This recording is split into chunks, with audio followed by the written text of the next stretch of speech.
Baptism is. Baptism is done for the forgiveness of sins, Acts 2:38. Baptism is done to save us, 1 Peter 3:21, Acts 2:40, Mark 16:16. Trust in the Lord with all your hearts, and lean not into your own understanding. In all your ways acknowledge Him, and He shall direct your path. Commitments. Everyone say commitment.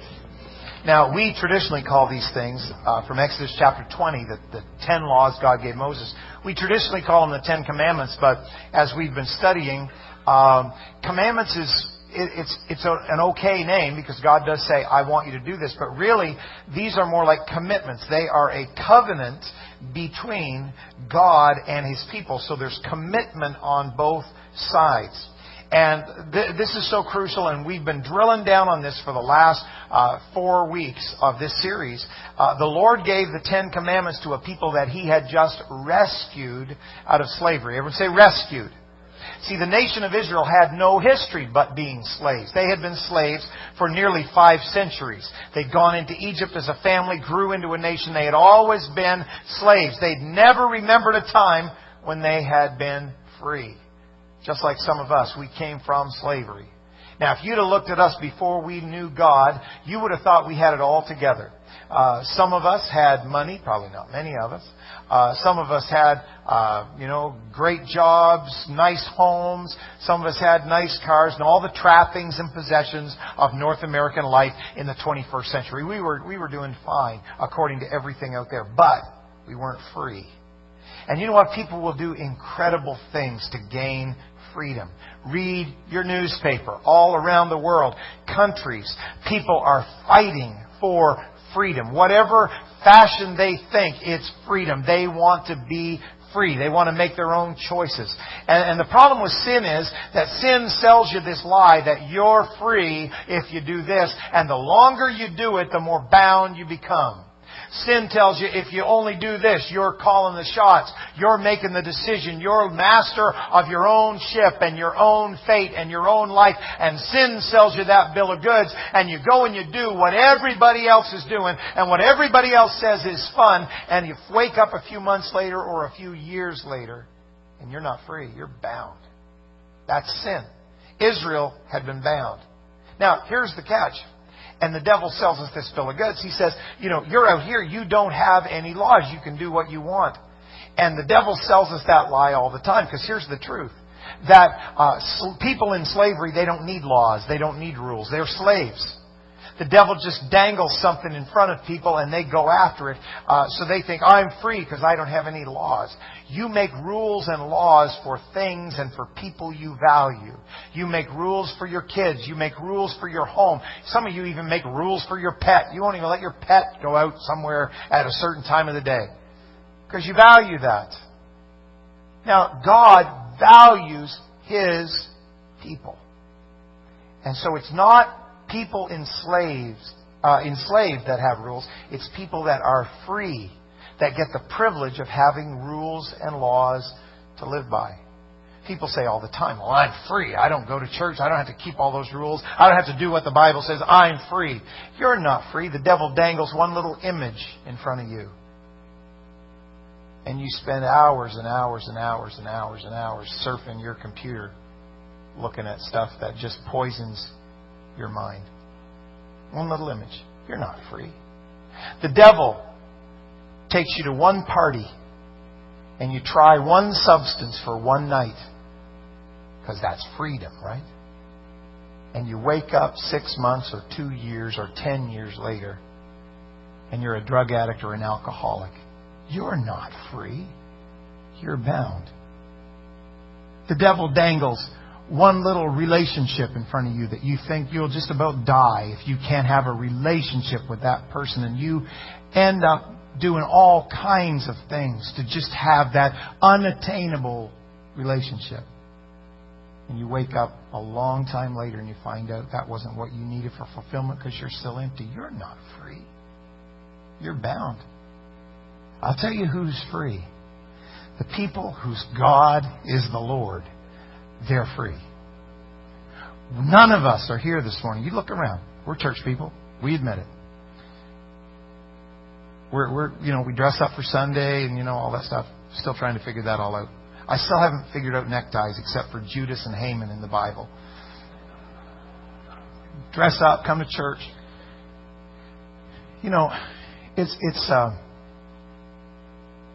It's a neat thing to come to a church like this. Because none of us are here because we were made to feel guilty enough that we had to be here this morning. Nobody's here because they're under some pressing load of guilt. If I don't go to church, we're here because we're free. We made the choice to be here this morning because we want to be in what's happening here. We want to be part of a church body that's doing stuff around the world with missions, and where the music team gets up to sing and the presence of God just goes into an auditorium. We want to be free like that. 10 Commandments were not given to see if Israel could establish a relationship with God. They already had a relationship with God. They'd been set free from Egypt. God gave these principles to His people because they were already free. Commandment number 1, just to rehearse, we've only done 4, and I know some of you perfectionists, you're trying to figure out how in the world we're going to get finished in the last part today. Well, we are.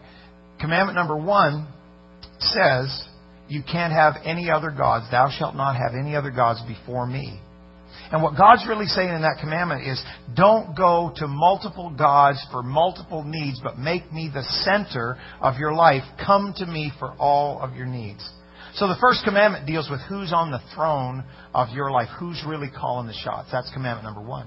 Commandment number 2 says, don't make any graven image and worship it. Or don't form anything with your hands that replaces me. And we've talked about this over and over the last few weeks.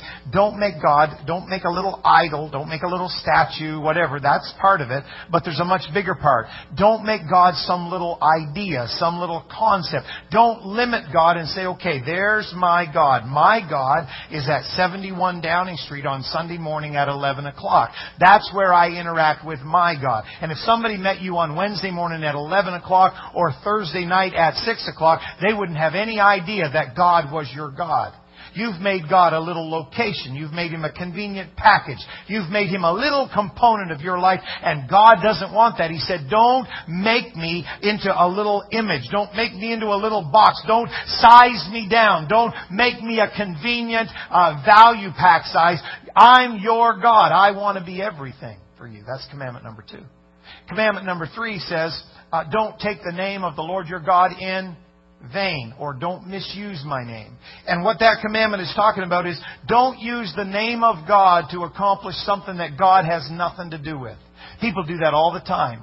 People form religions in the name of God. The Pharisees did it in ancient times, and people do it in modern times. They use the name of God to promote something that God has nothing to do with. I'll tell you how you know what God wants. You read this book. That's His book. And it doesn't really matter what you think or I think or anybody else thinks. It matters what God thinks. Don't misuse my name. And commandment number 4 we talked about last time we were together in this series a couple of weeks ago. God said, remember the Sabbath day. Everyone say Sabbath. To keep it holy. So, and there's a good principle there. And we could all learn from that principle and do that principle. And that's take a day off every 7 days. That's a good principle. Awesome principle. But that is not primarily what God was talking about here, was the time factor. He was talking about the provision factor.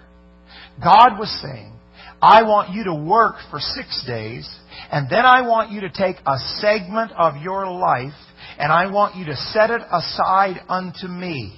And on the 7th day, you set that aside. You go to worship. You don't go to work. You go to worship on the 7th day. And you set that day aside. And here's what God promised. I'll give you 7 days of provision in 6 days if you'll put me first.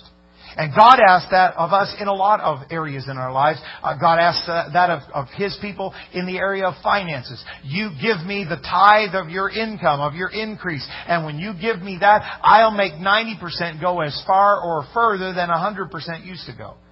And many of you in this building, you know exactly what God was talking about because you've proven Him on that. In fact, the only commandment in the Bible that says, God gives us lots of commandments where He says, I'm going to put you to the test. I'm going to prove you. I'm going to see if you'll obey. But there's only one place where God says, you put me to the test. It's in the book of Malachi when God's talking about giving Him the tithe or the 10% of our increase. God said, you prove me. You try it. And you see if I won't open up the windows of heaven and I'll pour out on you a blessing you can't even contain. So the principle of the Sabbath and the principle of the tithe and many other principles in the Word of God are the very same. They are principles of, will you trust God for your provision? Will you trust God to give you in 6 days what used to take you 7? Will you trust God to do with 90% what it used to take 100% to do? That's the principle. And so those 4 principles are the first 4 commandments. But can I, one more time, just kind of twist your mindset around? Those are not really commandments as much as they are commitments. Because those 4 commands, those 4 commitments really answer this question. Who is going to be the center of your life? Who's going to be the focus of your life? Who calls the shots in your life? And if you get, and the Lord just spoke to us through the gifts of the Spirit and basically told us the same thing. If you get those 4 right, if you get God put first, if you honor God in His proper place, then and only then will it become easy to keep the thou shalt not commandments. There's all kinds of people gritting their teeth trying to keep the thou shalt not commandments. Thou shalt not lie. Thou shalt not commit adultery. Thou shalt not covet. And they're trying to keep the thou shalt nots, but they haven't done the first 4. They haven't got God in His rightful place. Because until you say that God knows better for me than I know for me, God has a better plan for my life than I could come up with, until you've settled that question, you're not ready for the thou shalt nots. You'll mess them up every time. Because you'll make an excuse, you'll find a loophole, you will excuse the most unbiblical behavior in your life, and you will feel justified because you don't have the first 4 down. You've never chosen who's going to be front and center. Thou shalt have no other gods before me. You've never chosen to let God be in all of your life, not just Sunday morning or Wednesday night. Don't make a graven image. Don't localize me. Don't box me in, God said. You've never really settled the issue of, don't misuse my name. You've got your own little religion going. Oh yeah, you've got Jesus. He's part of it. But you use His name to really do whatever you want. Instead of letting God make you in His image, you've made God in your image. And your God looks a whole lot and thinks a whole lot like you do. Your God really, you've got this buddy God up in the sky, and He really kind of lets you off with murder half the time. Because He thinks exactly like you do. He has all of your same opinions, and there's some sins that He thinks are really bad. Those are typically the sins that other people are doing. And there's some sins that He really doesn't think are a big deal, and those are typically the sins that you are doing. You've got this nice little God. You're misusing the name of the Lord. You're taking His name in vain. You're applying His name to your little religion. You've got this little act going. You haven't made the big decision yet to put God in the front place, in the center place, in the central focal place of your life. You haven't got to commandment number 4, where you trust God with all the things that you've got. You're still holding on to an awful lot of things really, really tightly. And in fact, you get nervous. Your blood pressure went up about 10 points in the last 10 minutes when Pastor said the word tithe. Some of you broke out in a sweat. Because you haven't put God first. You haven't really made that decision that He's going to be Lord of everything. The first 4 commandments, everyone say the first 4. The first 4 commandments tell me how to think about God. In other words, my life has to revolve around Him. And then the last 6, everyone say the last 6, they tell me how to treat others. And that's what the Lord spoke to us a few minutes ago. If you get God in His right place, then you'll be able to treat others properly. And under the law, commandment number 5, 6, 7, 8, 9, 10, under the law that God gave to the Jews, it was absolutely radical at the time, because what it did is it placed every human being on the same level before God. Up until this point in human culture, that didn't work. That never happened.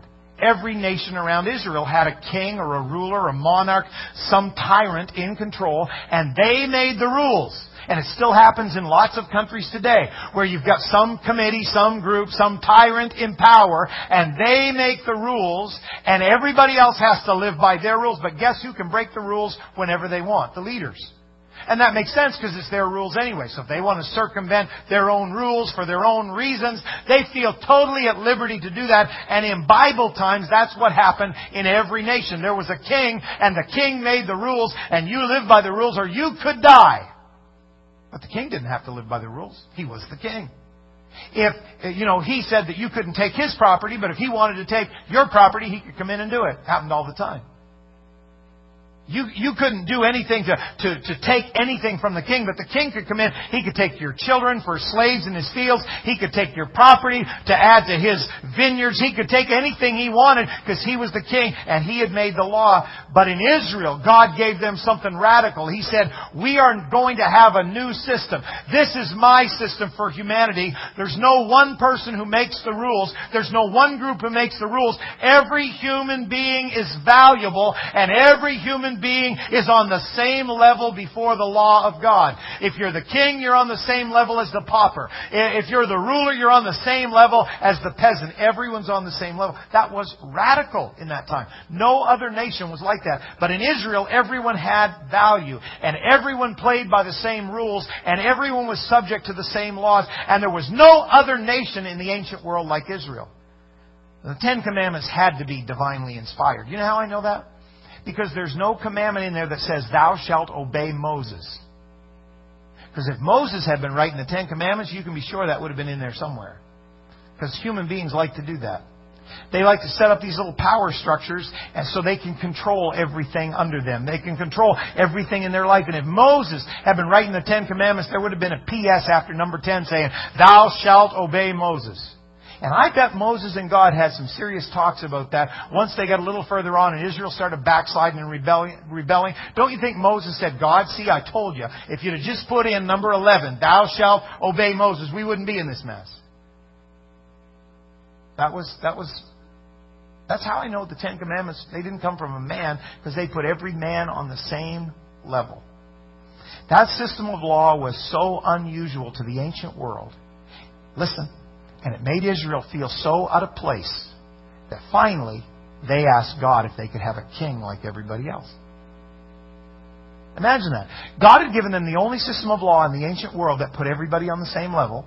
Everybody had an equal chance. Everybody was equal before God. God made them the only nation in the ancient world like that. And it felt so different and so awkward and so weird to them that finally they got a little petition together and they said to the prophet Samuel, we want to have a king, what? Like all the other nations. It's in 1 Samuel 8, verse 4. The elders gathered themselves together, came to Samuel unto Raymond and said, behold, thou art old, thy sons walk not in thy ways. Now make us a king to judge us like all the nations. And the thing displeased Samuel when they said, give us a king to judge us. And Samuel prayed unto the Lord, and the Lord said unto Samuel, listen, hearken unto the voice of the people in all that they say unto thee. He said, go ahead, give them a king. Why? Listen. For they have not rejected you, Samuel, but they have rejected me, that I should not reign over them. God had set them up a system where He reigned supreme over them. God wanted Israel to be a witness to every other nation around them that God is our king. We don't have a physical king. We don't have an earthly king that makes the rules and takes all the gold. We have a heavenly king. And once they had an earthly king, Israel learned the lesson that every nation on the planet has learned, that has ever had a monarch. Might makes right. If you've got the power, you can make the rules. And their king could do whatever he wanted to do, and they could do nothing about it. He could do whenever, whatever, to whoever he wanted. From the moment that Israel rejected a theocracy, theocracy means God rule. So a theocracy was what God wanted. He wanted to rule over the nation directly and just speak to them through His prophets. No king, no ruler, no committees. He just wanted to rule over them. That's a theocracy. And from the time they rejected that theocracy and became a monarchy, well, a monarchy, you know what that is? That's ruled by a king. The idea that everyone was equal before God's law was non-existent in human society until 1776, the United States of America. And they formed a democracy. And democracy is different than a monarchy. Democracy is basically ruled by all of the people. But a democracy is still not a theocracy. Because the Bible says, thou shalt not follow a multitude to do evil. And democracies, as we have seen in modern times, democracies can make insane decisions because of the rule of the majority. And so we watch nations just slide into immorality. They slide into practices and moral laws that create social problems. And then we tax the people more so we can pay for all the problems made by the social ills that they created by breaking the laws of God. So a democracy is a great thing compared to a monarchy, but it's still not a theocracy. We still haven't got back to God's original intent. God knew, and what we know instinctively, listen, if I'm the one making the laws, I can break my own laws. That's the problem with a lot of Christian people, so-called. Is that really they've read the Bible, they've come up with their little interpretation of the Bible, and they've kind of made their own little system of laws. Well, God's not too offended by that one, and God's not too upset by that little sin, and God's not too upset by this. So they've made their own little system of laws, and the problem with you making the laws is if you make the law, you feel entitled to break the law whenever the need suits you, whenever you really want to. And that's the problem. I feel empowered to disobey any law that I make. I had no problem when our kids were smaller, and I had no problem saying, you're to be in by a certain time. No problem at all. I didn't keep that rule. When I wanted to be out later than whatever time it was that was set, I made the law. I'm the dad. I'm the parent. You break the law. When our kids were real little, you make the law like, don't go on the street. How many ever passed a law like that in your house? Don't play on the street. What's wrong with you people? How many of you parents ever passed a law like that? What do you do? Say your kids go play in the traffic? Don't go on the street. Did you keep that law? You didn't keep the law, don't go on the street. When dad isn't with you, don't go on the street. That's a law you feel empowered to pass because you're the parent, but you broke that law all the time. You went on the street when your kids weren't with you. You didn't keep the law because you made the law. And any law that you make, you feel empowered to circumvent that law because you made it. You realize that there's all kinds of circumstances and the law is given so you can keep somebody else in line. The law is given so you can keep to a certain standard of morality or conduct or whatever. So in your secret place, in your heart of hearts, you feel empowered to break any law that you make.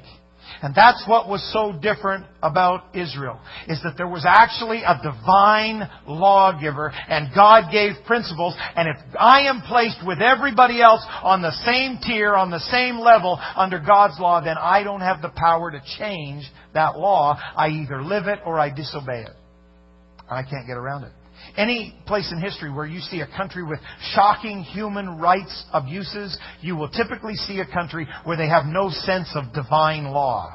They know that their laws came through a ruler. They know that their laws came through some religious leader. They know that there's no sense of divine law, so they can abuse anybody that they don't like. That's why we have genocide still in modern times. One of the critical issues in Canadian law, one of the critical issues in the U.S. Before the government and before the Supreme Court is this, and you'll see this question in our media. How much power should the Supreme Court of Canada or the U.S., how much power should they have to make laws? Should they have the power to interpret our law and make our law?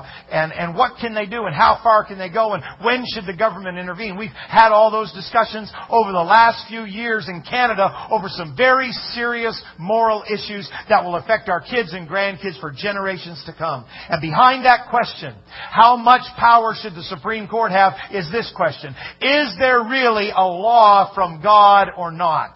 Because if there's really not a law from God, you can do whatever you want. If there's really not a law from God that matters in eternity, then you can basically come up with your little brand of Pentecostalism and you can live it however you want. Well, I like the worship, but I don't like the preaching. I like the singing, but I don't like when they talk about tithing. I like this, but I don't like the commands. I like this, but I don't like that part. And you can start ripping pages out of the Bible to suit yourself, and you come up with your own religion because you don't think there's any source of divine law.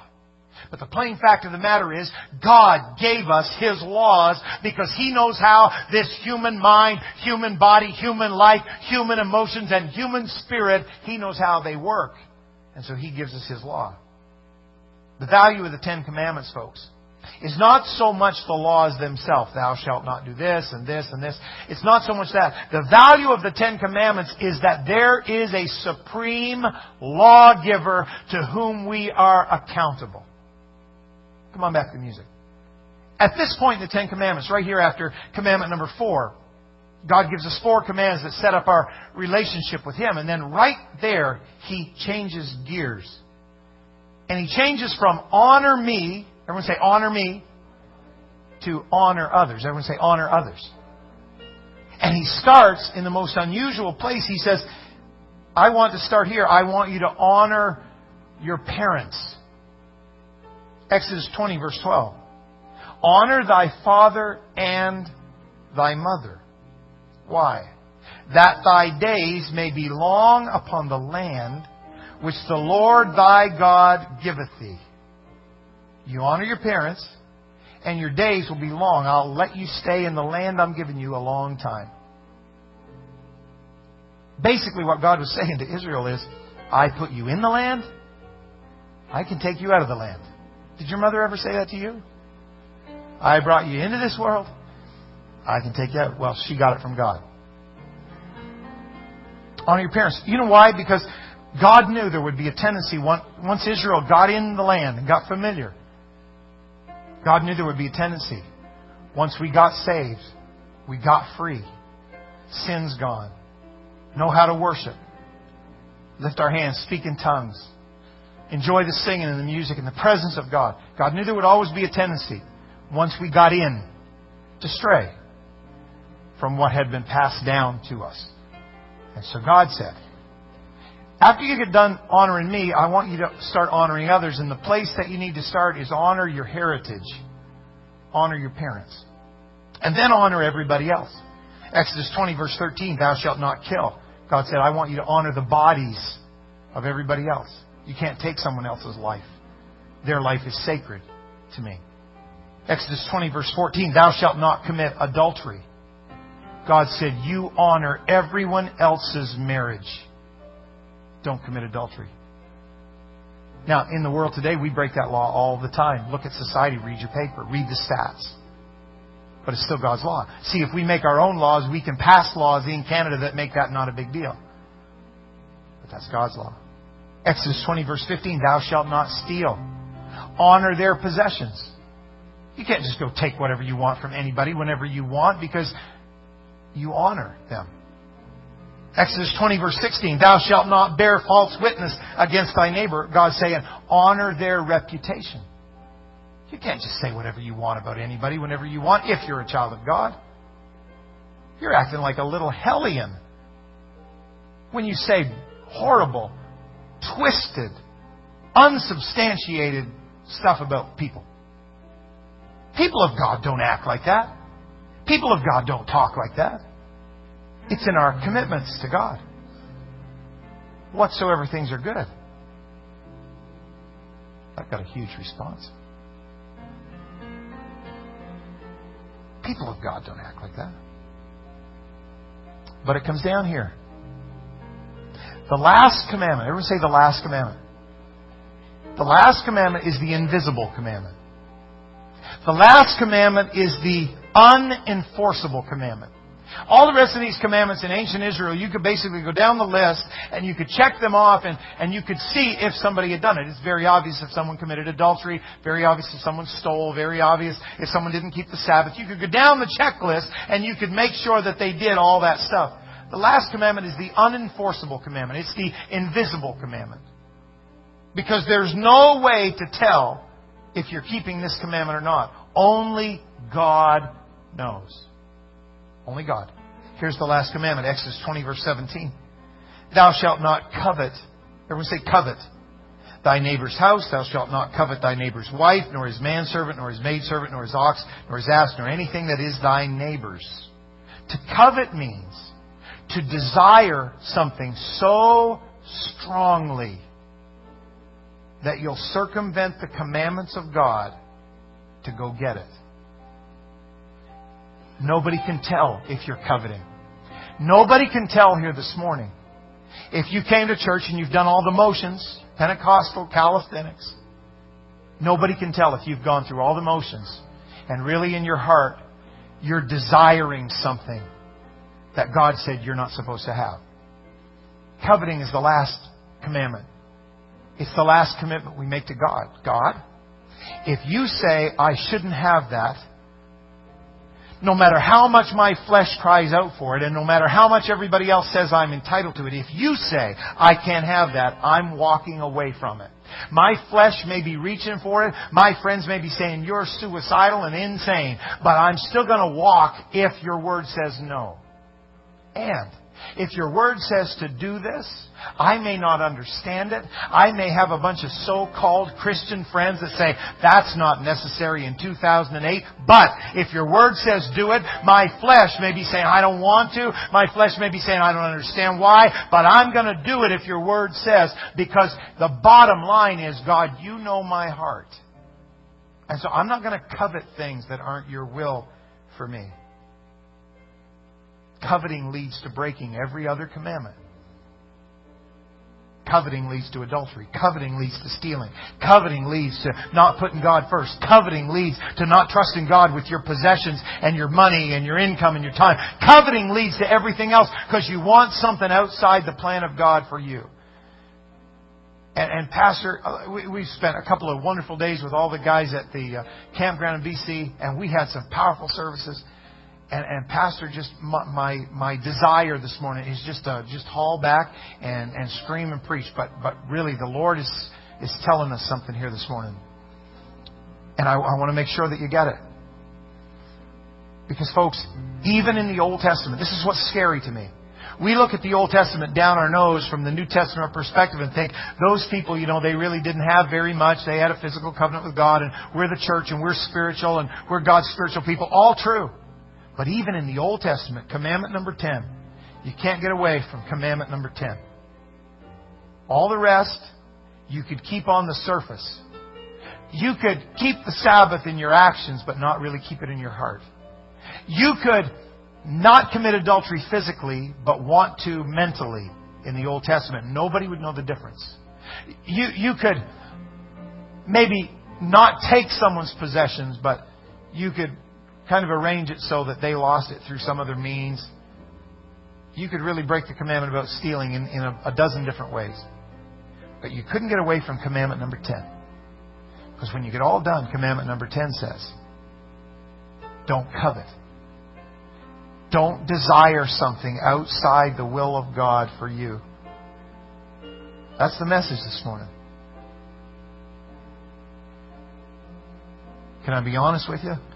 By the overwhelming response this morning, I know we're right on target. You are not accountable to God, Pentecostals, Capital Community Church. Listen to Pastor. You're not accountable to God just for what you do or don't do. You are accountable to God for what you think. You are not just accountable for God for what's out here and what's out there. You're accountable to God for what's in here and what's in here. And that was Old Testament. This is New Testament. The greatest news I could possibly give you at the end of this service is that in the Old Testament, because that was a shadow of things to come, it was a type of what would be so much greater later on. That God gave them these commandments and these commitments. And it was probably possible, through gritting your teeth and just trying with the best of your ability, it was probably possible for most of your life to really live most of that, even maybe commandment number 10, just by strength of will. And there probably were good, godly people, good, righteous people in the Old Testament that did very, very good, but even they weren't perfect. But the best news I could possibly give you is that we're not in the Old Testament anymore. And in the New Testament, God said, all the same laws and even more. Because in the New Testament, it's not don't commit adultery, it's don't even lust after someone. But God said, I am going to not only be with you now, I'm going to heaven so I can send you back the Comforter. Who is me? It's my Spirit. The Comforter I'll send in my name. I will not leave you comfortless. I will come to you. God said, I will put my Spirit in your heart so that you can keep my commandments. God says to us, would you lay down the idea forever that I am trying to make you good? Because all kinds of people that you live in subdivisions with and that you go to work with and that you go to school with and that are in your family and people sitting here this morning, all kinds of people think that basically, by and large, they're good. God said, I am not trying to make you good. I'm trying to set you free. Totally different. People can say, he's a good person. And what they mean is you basically keep your act together. You basically play by the rules. You basically, kind of have your stuff all together. And nobody knows what demons you're fighting inside. You're good. You know what? I don't want to be good. I want to be free. I want to be able to lay my head on the pillow at night and know that there's nothing between me and God that will keep me out of God's heaven. And you know what? More than that, I just want to be free for living here in life. Because when you're free, the devil has no hold, no claim, no foothold in your life, no foothold in your mind, no foothold in your emotions, no foothold in your future, because you're free. Would you stand with me right now? And as you do, I'm going to ask if you'd bow your head, and Pastor wants to pray with you. Because the Spirit of the Lord is in this room right now. Can I get you to close your eyes, bow your head? The Lord spoke to us this morning by the gifts of the Spirit and said, you get your relationship with me right, and then your relationship with others will be right.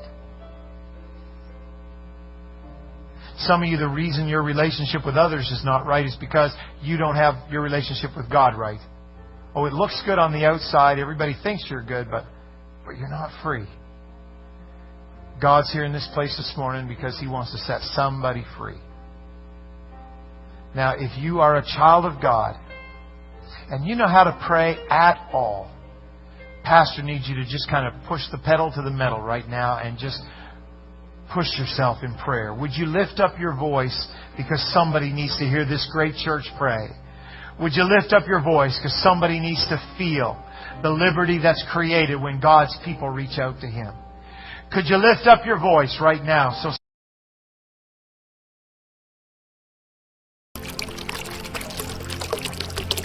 the next day, John saw Jesus coming toward him and said, "Behold, the Lamb of God, who takes away the sins of the world."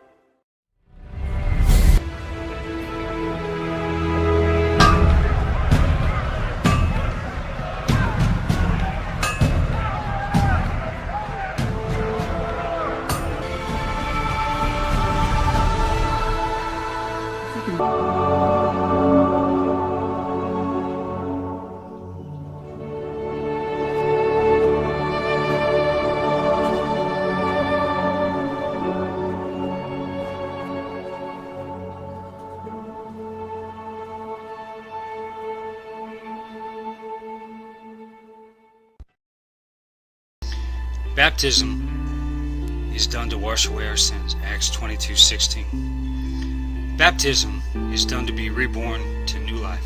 John 3:5, Romans 6:3-6.